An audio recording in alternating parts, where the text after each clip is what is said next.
Hello everybody, welcome to day one, mechanical heart valve options in aortic valve stenosis.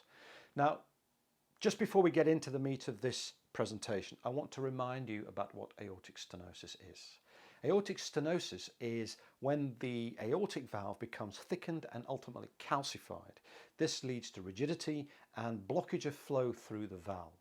Downstream of that valve, the left ventricle starts to thicken, just like a weight trainer's muscles. Now, initially this is a good thing, but ultimately becomes a bad thing.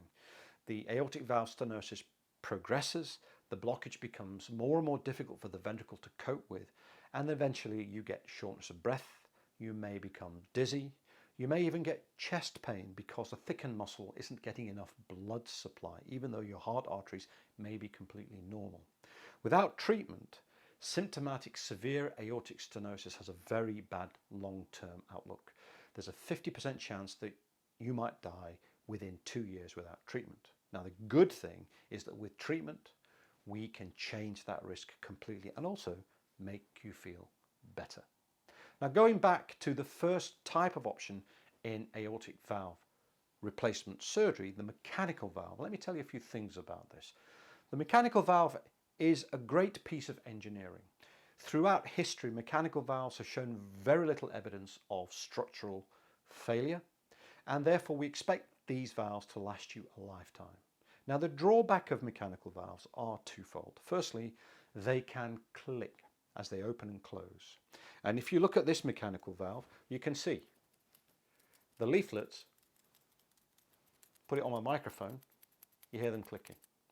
Now, I have to tell you, in my career in medicine, I have never come across one patient who has found this to be a great problem.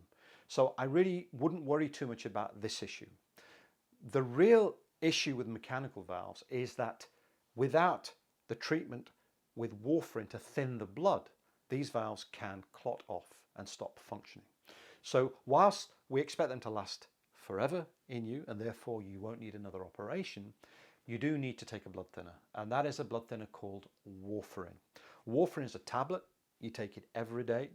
Initially, you need a blood test daily, then weekly, then monthly, and then perhaps every 3 months to make sure that the blood thinning is within the sort of range that you require for the type of mechanical valve that you've had fitted.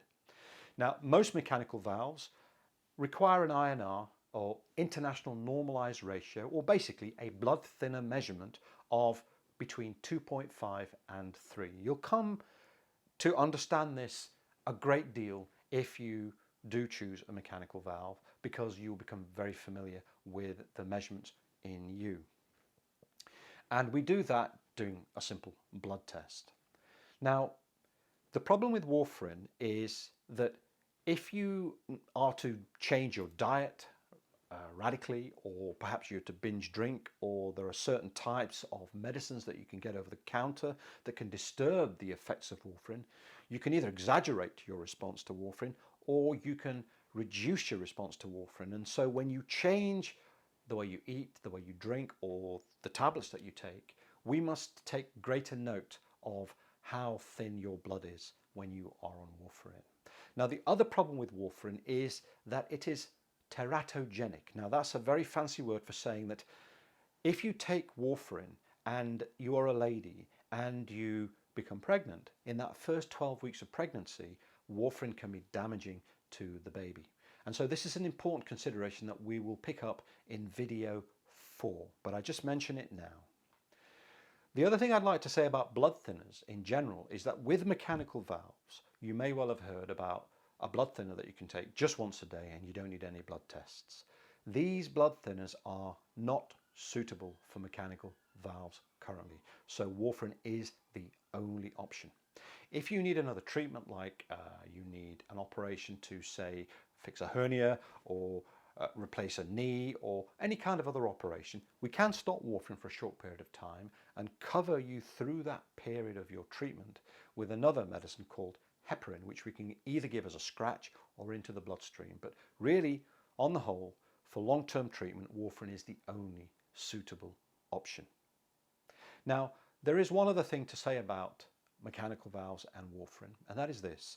If you have a contraindication to blood thinners, in other words, something that's going to mean that taking a blood thinner is going to be dangerous for you, then mechanical valves will not be the right choice. So an example of that would be if you have a bleeding tendency, or perhaps you've had a history of a bleeding tummy ulcer in the past. These would be reasons why we wouldn't want to give you a blood thinner long term. And in that situation, you may have no other option but to go for a valve that doesn't require warfarin, a tissue valve or other option, and we'll talk about those in the subsequent videos. Now, a lot of people ask me about the newer types of mechanical valves made of carbon. In fact, the valve that I showed you earlier on is a carbon valve. This is called the Onyx valve, spelled O-N-X. Now, the Onyx valve has a certain benefit. Firstly, it's very durable. We know that for many decades, or at least a decade and a half of use in humans, we've not seen much in the way of valve deterioration. So that's a great sign. What's good about the Onyx valve is that after 3 months, we can reduce the amount of blood thinning that you require. So instead of having an INR of 2.5 to 3, we could run an INR of 1.5 to 2, which means that your blood's not quite as thin. But you do have to take another medicine with this. It's aspirin, 75 milligrams once a day as a tablet. So that's one of the benefits of these new carbon valves, but you do need to take the warfarin and the aspirin.